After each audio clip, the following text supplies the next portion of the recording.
Students, मैं रेखा पुरोहित आप सभी का स्वागत करती हूँ आप ही के चैनल क्रीडेंट क्लासेस पे।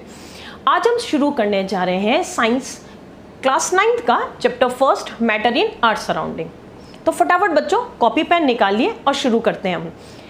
ये जो मैटर है ये होता क्या है, इस मैटर इस वर्ड का मतलब क्या है या मैटर किनको कहते हैं। तो मैटर ऐसे सब्सटेंसेस जो जगह घेरते हैं और जिनका खुद का कोई वजन हो उनको हम मैटर कहते हैं। Any substance that have mass and occupy the space is called matter. जैसे कि चेयर देख लीजिए, चेयर क्या करती है, जगह घेरती है, यानी चेयर के बीच पर उसका कुछ वजन भी होता है, तो चेयर क्या है, मैटर है। आमंड्स मैटर है, एयर मैटर है। एयर इस देखिए आपने छोटी क्लासेस में ऐसा पढ़ा होगा और आपने एक्सपेरिमेंट भी करवाया गया होगा, नहीं तो आप क्या करिए एक स्टिक लीजिए, उस स्टिक पे 2 बलून ले लीजिए। एक बलून बिल्कुल खाली है, उसमें कुछ भी नहीं भरा, दूसरे बलून में आप हवा भरिए। जब आप जिस तरफ और उसको उस स्टिक से बांध दीजिए, जिस बलून में आपने हवा भरी है वो बलून क्या हो जाएगा, वो उस तरफ से थोड़ा सा नीचे हो जाएगा। इसका मतलब क्या है कि वो भारी है, यानी एयर में कुछ वजन है, एयर हैव मास, और जगह तो उसने ली है बलून के अंदर, यानी एयर भी क्या है, मैटर है। लव, थॉट्स, हेट्स ये मैटर नहीं होते क्योंकि ये स्पेस नहीं लेते। अब ये जो मैटर है ये 5 तत्वों से मिलकर बने होते हैं, ऐसे हमारे फिलोसोफर का कहना था। ये 5 तत्व कौन कौन से, air, water, fire, sky and earth. अब ये जो मैटर होते हैं ये पार्टिकुलेट इन नेचर होते हैं। पार्टिकुलेट इन नेचर का मतलब है कि ये पार्टिकल से मिलकर बने होते हैं। जो मैटर से वो टाइनी पार्टिकल से मिलकर बने होते हैं, बहुत छोटे छोटे पार्टिकल से मिलकर बने होते हैं। अब इन पार्टिकल्स के कैरेक्टरिस्टिक्स क्या है, तो नेक्स्ट हेडिंग डालिए, particles characteristics of particles of matter. जो मैटर के पार्टिकल्स होते हैं उनका जो फर्स्ट कैरेक्टर है, they have space between them. In particles के बीच में क्या होता है, स्पेस होता है। ये स्पेस किस वजह से होता है, जैसे सॉलिड हमने लिए तो ये जो सॉलिड के पार्टिकल्स होते हैं इनके बीच में फोर्स ऑफ अट्रैक्शन होता है, इंटरमॉलिक्यूलर फोर्स होता है। अब अगर ये फोर्स ज्यादा है तो इनमें स्पेस क्या होगा, कम होगा। अगर और ये फोर्स कम है तो इनके बीच में स्पेस ज्यादा होगा। तो सॉलिड में फोर्स ऑफ अट्रैक्शन ज्यादा होता है, पार्टिकल्स बहुत नजदीक नजदीक होते हैं, यानी इसमें अट्रैक्शन ज्यादा है, तो वहां पे उनके बीच में स्पेस क्या होगा, कम होगा। यही कारण है कि हम जो सॉलिड सब्सटेंसेस होते हैं जैसे बेड है, टेबल है, उसमें अपना हाथ आर पार लेकर नहीं जा सकते, लेकिन एयर में देखो आप आराम से क्या कर सकते हैं, हाथ को मूव कर सकते हैं। ऐसा इसलिए कि यहाँ जो एयर के पार्टिकल्स हैं उनके बीच में स्पेस बहुत ज़्यादा है और उनका जो अट्रैक्शन फोर्स ऑफ अट्रैक्शन है वो लेसर है, वो कम है। क्लियर है ना। तो इंटरमॉलिक्यूलर स्पेस सॉलिड में सबसे कम होगा, लिक्विड में उससे ज़्यादा होगा और गैस में सबसे ज़्यादा होगा। जो दूसरा कैरेक्टर आता है, कैरेक्टरिस्टिक्स पार्टिकल ऑफ मैटर की बात करें तो सेकेंड कैरेक्टर आता है, दे अट्रैक्ट ईच अदर, यानी जो पार्टिकल्स ऑफ मैटर है वो क्या करते हैं, अट्रैक्ट करते हैं फोर्स ऑफ अट्रैक्शन की वजह से। अब देखिए जैसे आपने टेबल को एक कॉर्नर पकड़ के आप खींचते हैं तो पूरी टेबल आपकी तरफ आती है, आप सरका सकते हैं, क्यों, क्योंकि उनके पार्टिकल एक दूसरे को क्या कर रहे हैं, अट्रैक्ट कर रहे हैं। तो ये फोर्स ऑफ अट्रैक्शन होता है, इनके बीच में स्पेस होता है। और थर्ड पॉइंट है, ये कंटिन्यू क्या करते रहते हैं, मोशन करते रहते हैं। जो पार्टिकल्स ऑफ मैटर है इनमें कंटिन्यू मोशन होता है, और कंटिन्यू मोशन जो मूव करते हैं तो मोशन की वजह से जो एनर्जी होती है उस एनर्जी को हम क्या कहते हैं, काइनेटिक एनर्जी कहते हैं। यानी मोशन की वजह से जो एनर्जी होगी उसको हम क्या कहेंगे, काइनेटिक एनर्जी। और अगर किसी भी मैटर के पार्टिकल्स में काइनेटिक एनर्जी ज़्यादा है तो उसमें एक कैरेक्टर ज़्यादा होगा, मतलब उनमें क्या होगा, इजीली डिफ्यूजन हो जाएगा। इस डिफ्यूजन का मतलब क्या है, डिफ्यूजन का मतलब होता है इंटरमिक्सिंग होना या गैसियस मॉलिक्यूल्स का हायर कंसंट्रेशन से लोअर कंसंट्रेशंस की तरफ जाना डिफ्यूजन कहलाता है।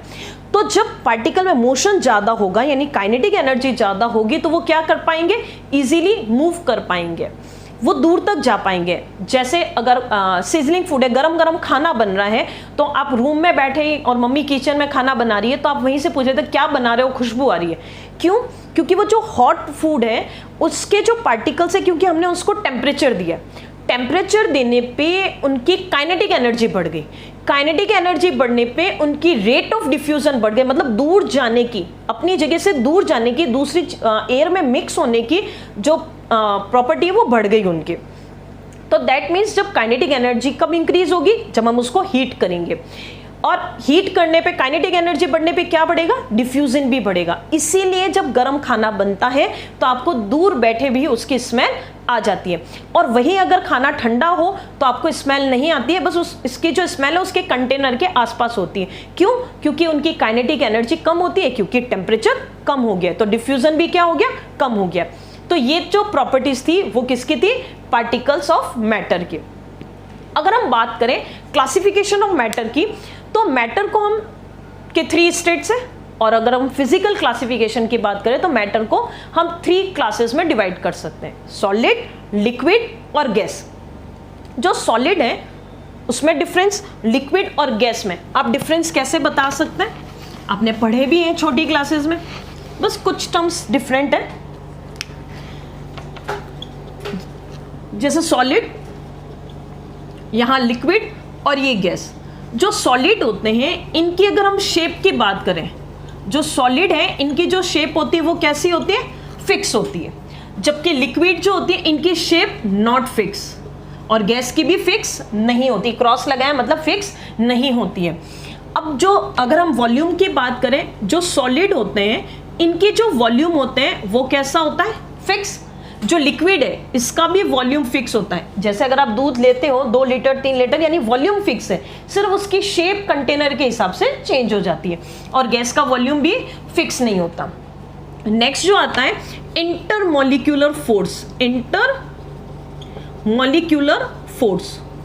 जो सॉलिड के पार्टिकल्स है वो कुछ इस तरह से होते हैं, तो देखिए इनके बीच में फोर्स ऑफ अट्रैक्शन ज्यादा होता है और इंटरमॉलिक्यूलर स्पेस नहीं होता है, जबकि लिक्विड जो होते हैं इनके पार्टिकल्स इंटरमॉलिक्यूलर फोर्स क्या होगा, फोर्स ऑफ अट्रैक्शन सॉलिड से कम होगा लेकिन गैस से ज्यादा होगा, और इनके बीच में स्पेस सॉलिड से ज्यादा होगा। अगर हम गैस की बात करें तो उनके पार्टिकल्स फोर्स ऑफ अट्रैक्शन बहुत ही कम होता है और उनके बीच में बहुत ज्यादा स्पेस होता है।